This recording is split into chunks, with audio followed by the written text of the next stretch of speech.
Dnyanradha multi state cooperative credit society पतसंस्था ठेवीदारांच्या नेतृत्वाखाली माजी आरोग्य मंत्री राजेश टोपे यांनी आज शुक्रवारी जालना येथील जिल्हाधिकारी कार्यालयावर धडक मोर्चा काढला होता।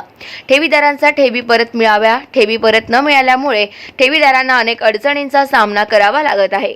शैक्षणिक गरजा, आरोग्य, लग्न कार्य आणि इतर गरजांसाठी ठेवीदारांनी ज्ञानराधा पतसंस्थेत ठेवी जमा केल्या होत्या। त्यांना ठेवी परत न मिळाल्यामुळे जिल्हाधिकारी कार्यालयावर आमदार राजेश टोपे यांच्या नेतृत्वाखाली धडक मोर्चा काढण्यात आला होता। टोपे म्हणाले, मी 1 वर्षापासून ठेवीदारांचा ठेवी परत मिळवण्यासाठी शर्तीचे प्रयत्न करीत आहे। मी विधानसभेत सुद्धा आवाज उठवला होता।